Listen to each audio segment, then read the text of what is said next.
사실 제가 윤석열 대통령 구속 취소 지금 심리가 진행 중입니다만 현재 불법 체포 구금 상태에 있다. 그런 의미에서 서울중앙지법 25부 지기현 부장판사 또 거기에 계신 재판부들께 저희 어떤 충정을 알리고 올바른 법리적 판단을 해 주십사 당부드리기 위해서 이렇게 1인 시위를 매일 하고 있습니다. 윤석열 대통령이 1월 15일 날 오전 10시 반경에 공수처 체포영장을 이제 집행이 됐습니다. 그래서 구속기간이 10일 이후에 만료가 된다면은 1월 24일 밤 12시고 특히 체포 적부심 하루 날짜를 계산하면은 1월 25일 밤에 구속기간이 만료가 됩니다. 그런데 구속기간이 이미 만료가 됐는데 그 다음날 검찰이 불법 체포 구금된 상태에서 기소를 했다. 그래서 이게 법리적으로 올바른 판단을 해 주십사 당부드리러 하고 있다는 말씀이고요. 두 번째는 이 내란죄에 대한 수사권이 공수처가 가지고 있지 않습니다.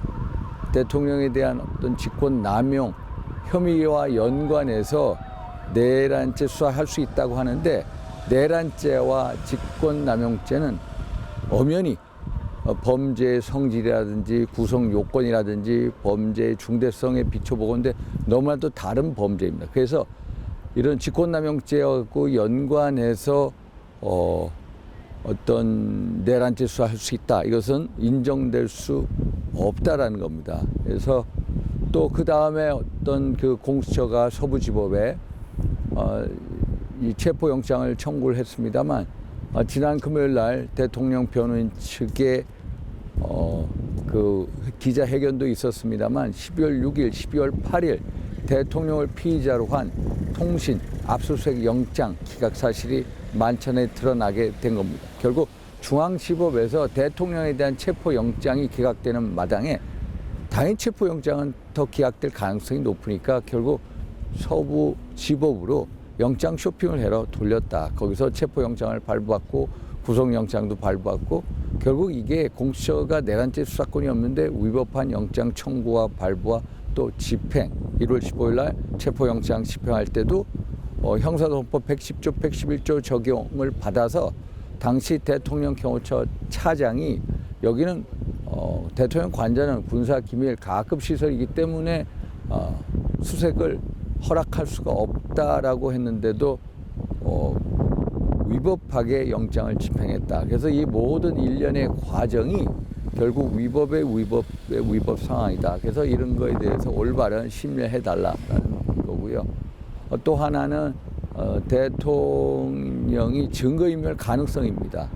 지난 1월 19일 날 오전 3시에 대통령에 대한 구속영장을 발부하면서 딱 15자 차은정 부장판사께서 대통령의 증거인멸 가능성 때문에 구속영장을 발부를 했다라고 합니다만 증거인멸 이미 그 내란죄 관련 피고인들 주 임무 종사자들이 결국 어떤 검찰 등 수사기관에서 이미 진술했고 헌재에서도 진술을 했습니다. 또 다 구속 상태에 있습니다. 그래서 대통령의 어떤 증거인멸 가능성이 상당히 낮다. 특히 이재명 대표에 대한 구속영장을 기각할 때 유창훈 부장판사는 야당 대표로서 공적 감시와 비판의 대상이다. 그렇기 때문에 증거인멸 가능성이 낮다라고 판단했는데 그러면은 상대적으로 대통령은 야당 대표보다 훨씬 더 공적 감시와 비판의 대상으로서 증거인멸 가능성이 상대적으로 더 낮을 수밖에 없다. 그래서 이런 면에 있어서 영장을 이 심리에서 취소하는 게 마땅하다라고 저는 판단을 하고 있습니다. 또 하나는 계속해서 위법의 절차를 가지고 진행된 이 모든 상황이 결국 절차의 위법성 때문에 어떤 법 논리적으로 우리가 얘기한 독수 독과의 원칙에 의해서 심리에서 구속을 취소하는 게 마땅하다. 이런 논리를 가지고 제가 이 1인 시위를 하고 있고요. 결국 어떤 구속을 취소함으로써 법치주의가 살아있다. 또 사법 신뢰의 어떤 회복을 할 수 있는 계기로 삼아야 된다. 이런 측면에서 저의 충경을 가지고 형사 29부 재판부에게 당부드리려고 이런 1인 시위를 하고 있다라는 말씀을 드립니다.